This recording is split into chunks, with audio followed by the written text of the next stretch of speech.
All right, so I'm back again with another video. This time I wanted to focus on how I handle these clipped highlights. Um, you know, we have a lot of freedom with film when it comes to highlights because highlights tend to compress rather than just fall off like in digital, and that's nice. So um, we want to take advantage of that. Now, this, if you watched the video, I just recorded a minute ago, but I don't know if you've seen it. I processed this roll. I really edited the first one and then applied the batch to the rest. And they all look really good as is. I mean, not speaking to my creative talents, which are mediocre at best, but the processing looks good to my eye. However, in some of the photos, some adjustments need to be made. As exposure was a little brighter or darker. Anyway, I was taking a look at this one, and I noticed there's this pretty the subject looks good, but there's this pretty harsh, like in your face highlight that is bleached out, and I don't mind these. That's natural. This is just a little excessive, and so how can we handle that? Well, the the easiest answer is, oh well, look, obviously when we slid the output channel, to our taste for the other photo, it was not, you know perfect for this one. So if we just back that off, oh, okay, great. Look, now look at all this nice data we have here, but the image looks, cruddier. So it's just too dark. And why is that? Well, if we redo, there we go. If we undo, so this is how it was. Notice here, the midtones, sorry, the midtone bias is 0. It's centered. As we slide this over to the right, it moves to the right too, and that makes the whole thing darker. It's just trying to be centered. So if we bias it back to the middle, oh, okay, well, that's not quite what we want. I don't. It doesn't look good, right? Okay, so let's just put it back where it was, because at least for the midtones, we thought that was good. But now that we've opened up the highlights, we just have this bias, and it's a little washed out.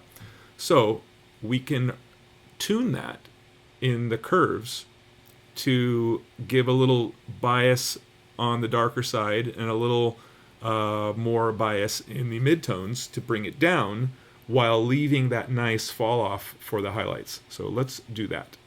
So first things first, let's bring down the shadows a little. Well, actually, let's do this first. Let's do a direct comparison. So let's go undo, undo, undo, undo, undo. Okay, now let's create a clone. We'll leave this one alone, the original one, or this one. Okay, now back that off, pull that into the middle like we had it, approximately. Okay, now let's pull the shadows down. This is a matter of taste now. And notice how we're creating this S-curve I always talk about in my videos. This is not something new. It's just something I use a lot. So something like brighten this up, but then we want to pull this down. Now, how are we doing? You can see here, in terms of lightness, it looks better, at least harshness looks better, but we've lost some red. And why is that? Well, it's because there's a lot of red in the upper end here, because it's very bright. And so we want to preserve that. So we pull this back up. We don't want to clip it.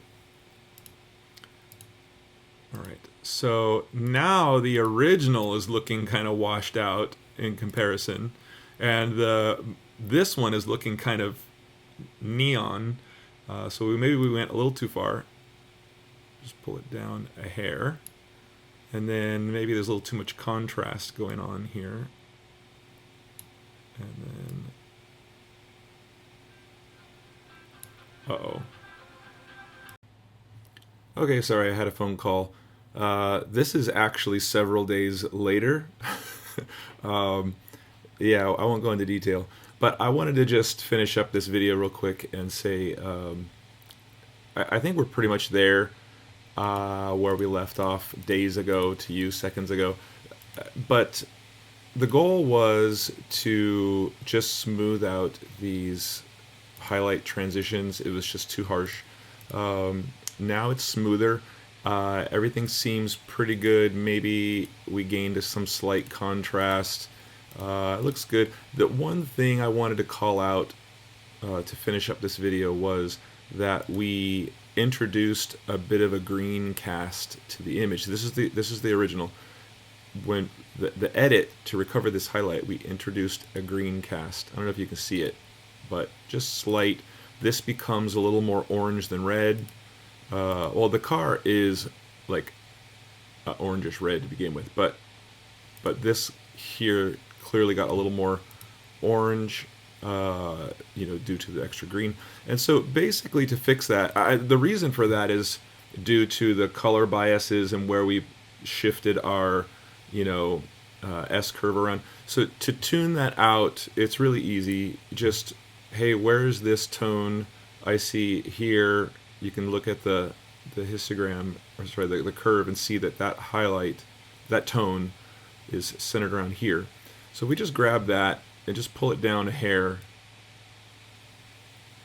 Now you can see everything got a little more magenta because that's what happens when you pull out green.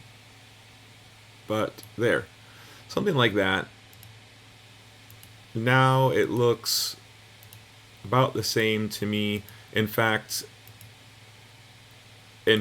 I now like the hue better for this image than this one. This one now feels slightly green. It's funny how our eyes do that to us. But this one looks nicer. This looks more natural. And we also, while this is what I'd say nearly blown out, that's fine. That's what happens in real life.